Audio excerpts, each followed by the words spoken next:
If you accidentally touch a hot stove, your body doesn't wait to consult your conscious mind. It detects the threat, and your hand recoils instantly. But that exact same biological alarm system can be triggered by something entirely non-physical.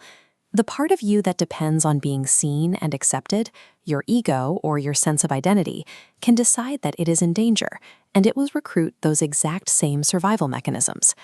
This diagram illustrates how the brain processes these inputs. Research into social pain reveals that the brain uses overlapping neural systems to evaluate both physical harm and social rejection. A physical flame and a symbolic insult are routed right into the same core processing regions. When your identity is bruised or judged, your body pulls the exact same biological fire alarm it uses to keep you alive during a physical attack. Once that alarm sounds, a predictable physiological cascade takes over. Your chest tightens, your thoughts begin to race. Your attention violently narrows to focus entirely on the perceived threat. You feel an overwhelming urge to solve a problem right now. Your system demands an immediate fix, despite the fact that you are sitting perfectly safe in a room, entirely free from physical harm. The flooded physiology and the rushing adrenaline are completely real, but the crisis requiring an immediate, life-or-death response is an illusion generated by a threatened sense of self.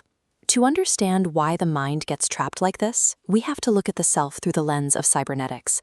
In this framework, your identity is not a static object. It is a continuous pattern, sustained entirely by constant feedback and confirmation from your environment. This flowchart shows what happens when that feedback breaks down. If your environment sends you two opposing signals, like demanding you be yourself, while simultaneously signaling do not be that self, your mind is caught in a double bind. There is no correct move available. Being trapped in this contradiction generates intense stress. That stress chemistry physically degrades the prefrontal cortex, the exact part of your brain responsible for flexible, top-down control and rational planning. With those upper management pathways compromised, your cognitive system loses its ability to flexibly explore new solutions. It collapses into a rigid reactive mode, trying to force an answer using the same broken logic. You are no longer exploring, you are iterating. The system shifts from stabilizing itself to escalating its own distress, locking you into a rapidly accelerating spiral. This network illustrates a structural concept called Hebbian plasticity. When neurons fire together repeatedly, the connections between them strengthen. Over time, your most practiced responses to stress physically thicken into dominant pathways. Under extreme threat, a brain system called the default mode network goes into rumination overdrive. Lacking the capacity to think flexibly, it pumps all of its energy entirely through those thickest, most deeply entrenched routes. On the inside, this feels like an explosive rush of mental activity.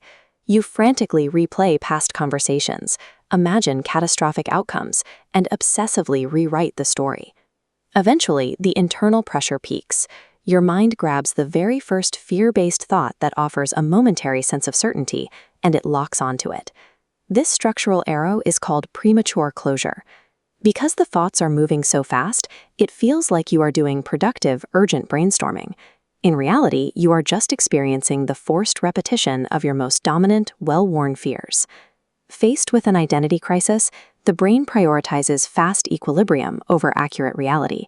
It chooses a familiar panic simply to escape the discomfort of the unknown. Breaking this circuit requires recognizing a harsh mechanical reality.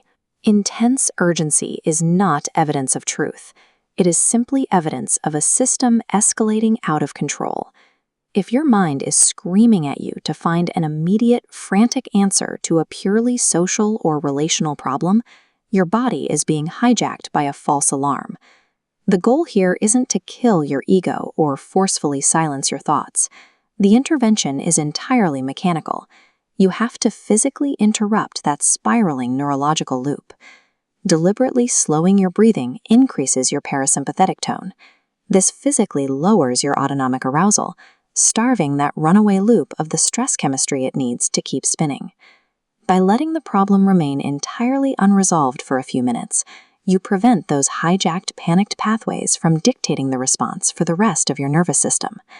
As the physiological flood settles, that dominant pathway loses its grip. quieter, suppressed cognitive patterns and alternative perspectives finally come back online. A rigid psychological system will take a piece of contradictory feedback and amplify it into a total disaster. A flexible system can hold the paradox, absorb the new information, and adapt.